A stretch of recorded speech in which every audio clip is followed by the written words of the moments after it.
in the ancient land of Phoenicia, where the scent of cedar hung thick in the air, and the sea shimmered beneath the sun like polished bronze, there was a kingdom known as Sidon. Its people were seafarers, merchants, and worshippers of Baal, the storm god who brought the rains that nourished their fields and vineyards. It was from this kingdom that a princess rose, Jezebel, daughter of King Ahab, priest-king of the goddess Astarte.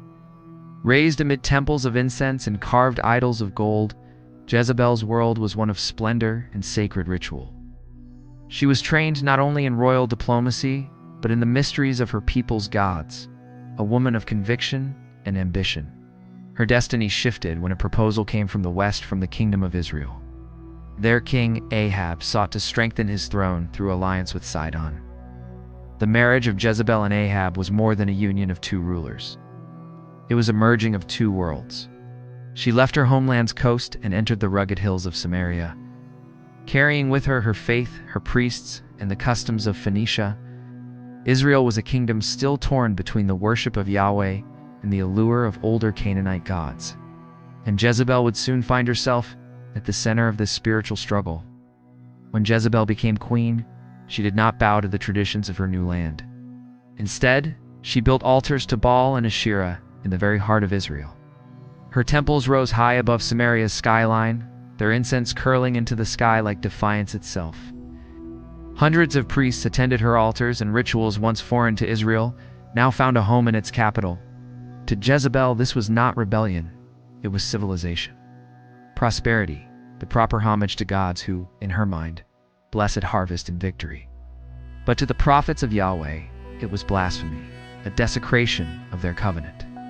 Among those prophets was Elijah, a figure of raw conviction and divine fire.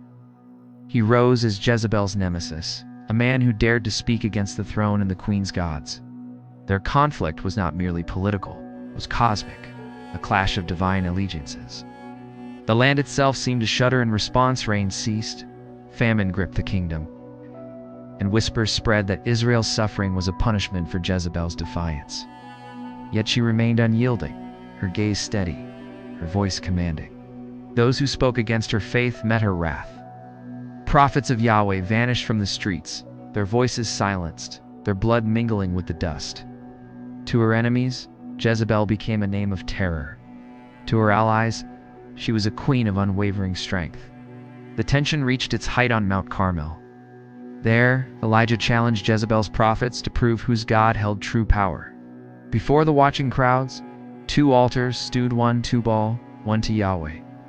From morning until noon, Baal's prophets cried out, slashing themselves in frenzy, but no fire fell. Then Elijah stepped forward, drenched his altar with water, and called upon his God.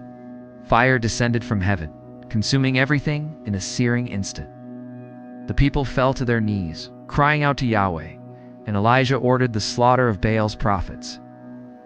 She swore vengeance upon Elijah, sending word that by the next day he would be as dead as those he had slain. But Elijah fled into the wilderness, leaving the queen's rage echoing in the halls of Samaria. Years passed, yet Jezebel's influence endured. Her husband Ahab, swayed by her counsel, ruled with both cunning and compromise.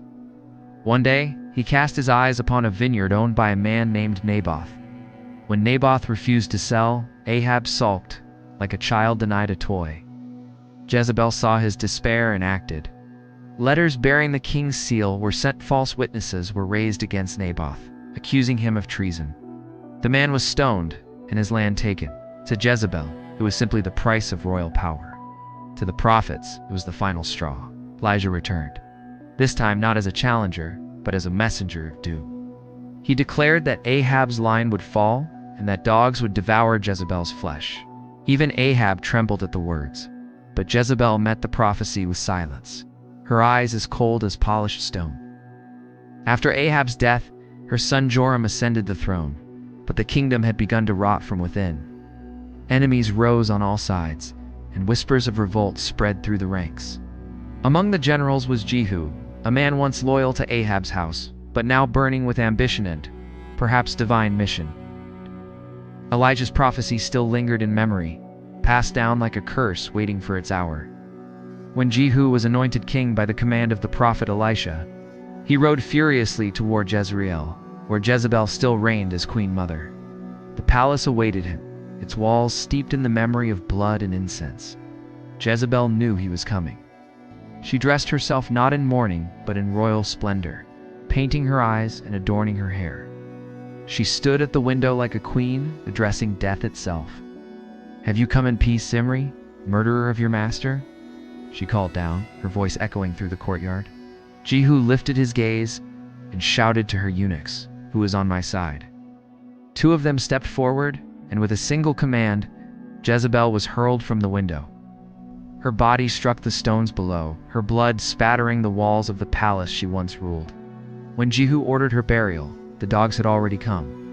Nothing remained but her skull, her hands and her feet, the fragments of a queen whose name would outlive empires. Yet even in ruin, Jezebel's story did not fade.